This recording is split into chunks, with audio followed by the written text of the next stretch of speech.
Tiens, je suis là, je suis là. Oh. Ah, vous êtes déjà là?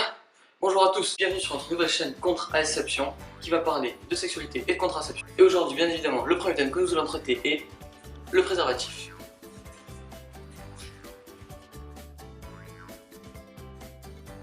Ah, c'est bien beau de parler de la capote, mon petit. Mais qu'est-ce que c'est? Ok, alors le préservatif ou condom est un étui mince et souple, imperméable au sein, aux sécrétions vaginales et péniennes, fabriqué en latex ou en polyuréthane. Il faut savoir que le préservatif est le moyen de contraception le plus stable et le plus sûr dans la non-transmission des IST et MST. Je ne parle pas d'un nouveau rappeur en vogue en ce moment, tel que le sida, l'hépatite ou encore la syphilis. Passons à la pratique. Jamais avec les dents. Ah.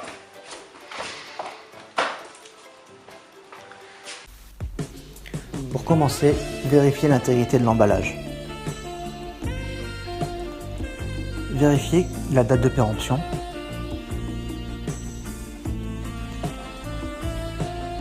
Ouvrez-le par la petite encoche prévue à cet effet. Faites attention à ne pas le couper avec vos ongles, un objet coupant ou vos dents. Le préservatif a un sens pour le dérouler. Pincez le réservoir pour évacuer l'air.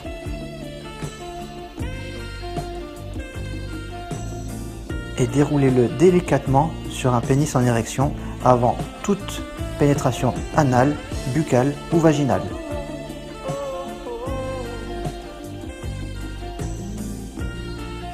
Le préservatif doit être utilisé qu'une seule fois.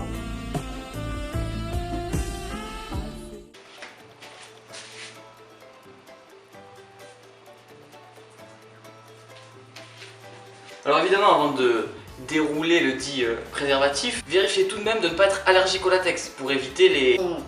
Enfin, vous aurez compris quoi. Ça peut avoir certains avantages quand on y réfléchit bien. Ok, alors tout dépend vraiment de votre conception de la chose. Il faut bien évidemment, comme nous l'avons dit précédemment, vérifier la date de péremption au préalable du préservatif. Tout simplement éviter qu'il soit poreux et qu'il laisse passer les agents responsables de l'infection. Il y a aussi autre chose qui peut rendre poreux votre préservatif, c'est le fait d'en mettre plusieurs. Alors certes, arrêtez avec les oui mais on sait jamais si la fille, tout ça... J'abuse un petit peu trop là, pourquoi est-ce que je fais Non, c'est faux. Plus de préservatif ne veut pas dire plus de protection. Ouais mais tu sais, il peut y avoir un petit problème de taille. Ça c'est autre chose et ça n'a aucun rapport. Le choix de votre lubrifiant aura également un rôle important à tenir. Privilégiez plutôt un lubrifiant aqueux à base d'eau plutôt que les lubrifiants gras tels que la vaseline. Toujours dans le souci de porosité.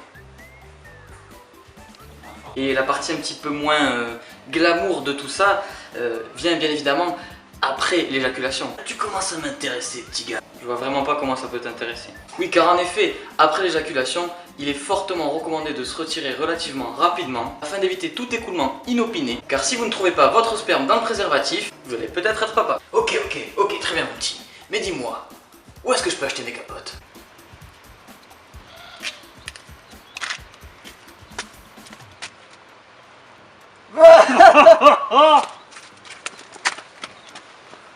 Alors outre les distributeurs automatiques qui peuvent révéler quelquefois des situations plus ou moins gênantes, on peut également acheter ces préservatifs en grande surface, à la pharmacie, et trouver gratuitement dans les plannings familiaux par exemple, ou chez des professionnels compétents.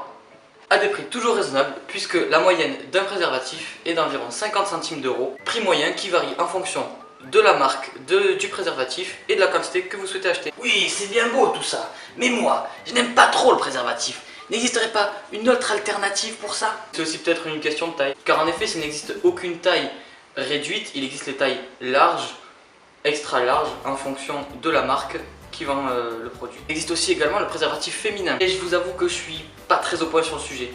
Je vais laisser Pocahontas vous présenter le préservatif féminin. L'anneau interne le maintient en place pendant l'amour. L'anneau plus large reste à l'extérieur du vagin. C'est le bout qui frottait contre mon clitoris et tous les deux, nous avons vraiment aimé.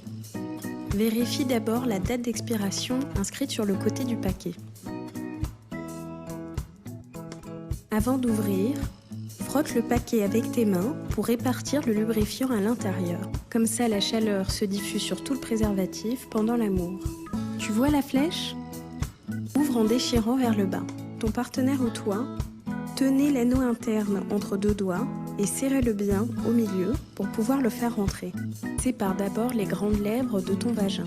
Pour placer le préservatif, ton partenaire ou toi, introduisez l'anneau que vous tenez serré. Ensuite, glisse 1 ou 2 doigts pour pousser l'anneau aussi loin que possible dans le vagin. Ça demande un peu de pratique, donc ne te décourage pas. L'anneau ne doit pas te gêner.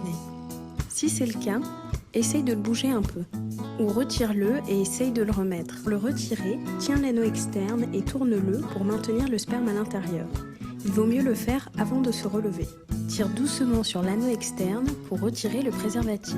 Mets-le dans un mouchoir ou dans l'emballage et jette-le. Il ne faut jamais réutiliser le préservatif une seconde fois. Ça fait un petit peu sac. Hop, doucement, on se calme. Si son aspect et son utilisation peuvent être rédhibitoires pour certains, il faut quand même savoir que le préservatif féminin est aussi sécurisant que le préservatif masculin. Les modalités de surveillance sont exactement les mêmes. Rien ne vous empêche d'essayer l'un ou l'autre. Et voilà, c'est déjà la fin de cette vidéo. Merci à toutes et à tous de nous avoir suivis, de nous avoir regardés. On va vous laisser mettre vos réactions en bas dans les commentaires. Vous avez un petit questionnaire si vous voulez bien le remplir dans la description. Je vous laisse cliquer. Et je vous dis à une prochaine fois pour une nouvelle vidéo. A bientôt dans les services. Ouais. À bientôt dans les services, ouais.